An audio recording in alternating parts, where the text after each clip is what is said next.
ఇవ్వను.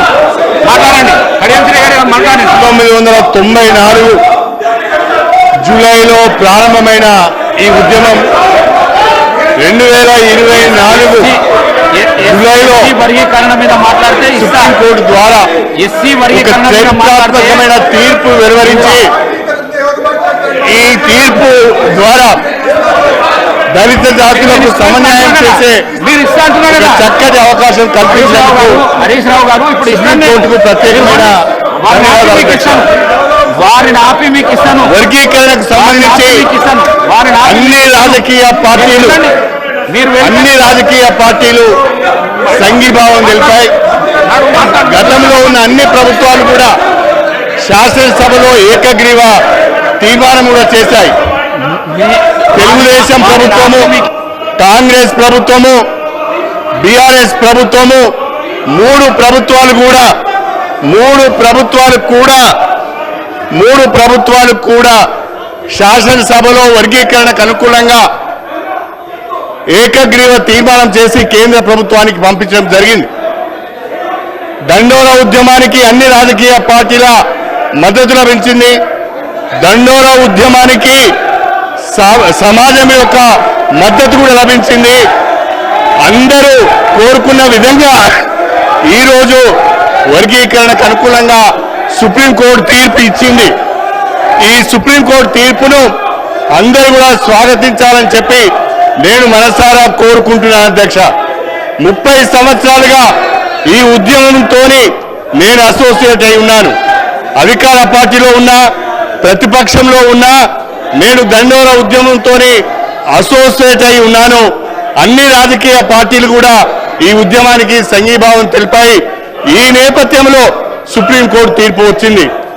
రాష్ట్రంలో కాంగ్రెస్ ప్రభుత్వం ఏర్పడగానే గౌరవనీయులు ముఖ్యమంత్రి గారు రేవంత్ రెడ్డి గారి నాయకత్వంలో ఈ వర్గీకరణకు సంఘీభావాన్ని తెలుపుతూ సుప్రీంకోర్టులో అఫిడవిట్ వేయడం జరిగింది.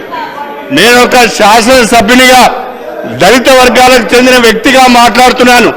దయచేసి సభ్యులందరూ కూడా దీన్ని అర్థం చేసుకోవాల్సిందిగా కోరుతున్నాను.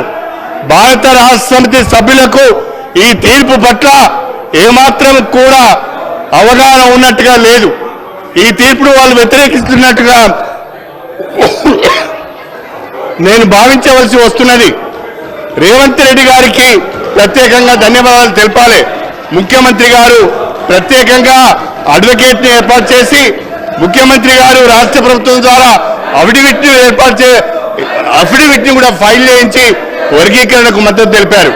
అదేవిధంగా కేంద్ర ప్రభుత్వానికి కూడా నేను హృదయపూర్వకంగా నా అభినందనలు తెలియజేస్తున్నాను. కేంద్ర ప్రభుత్వం కూడా వర్గీకరణకు అనుకూలంగా సుప్రీంకోర్టులో అఫిడవిట్ ఫైల్ చేసింది.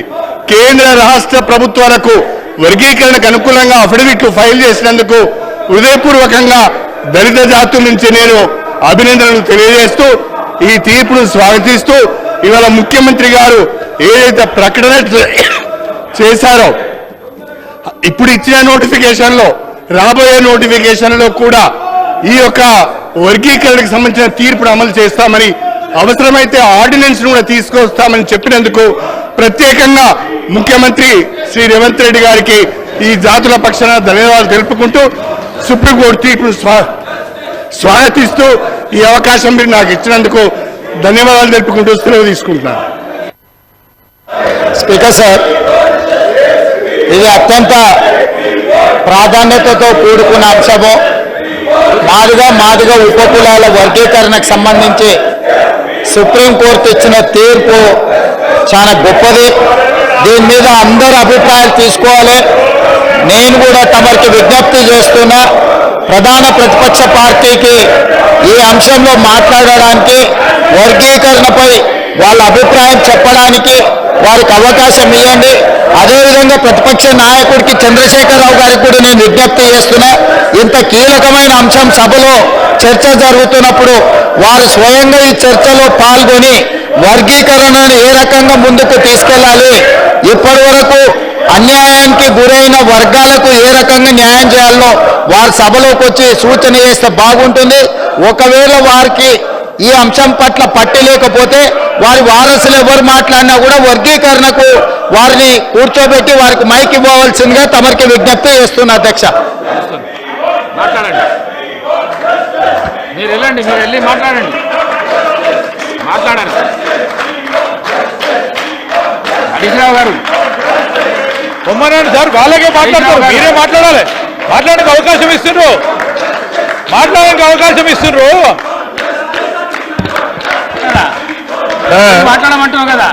లీడర్ ఆఫ్ ద హౌస్ స్పష్టంగా చెప్పడం జరిగింది, వారికి మాట్లాడటానికి వర్గీకరణకు సంబంధించి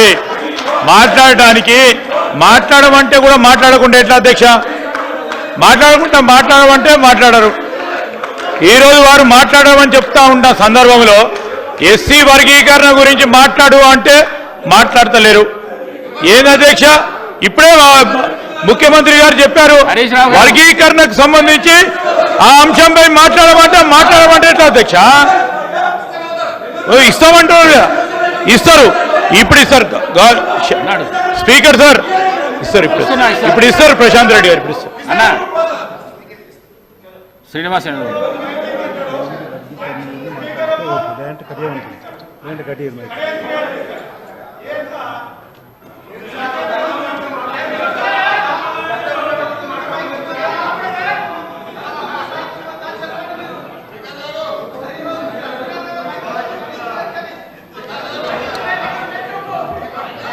హరీష్ రావు గారు,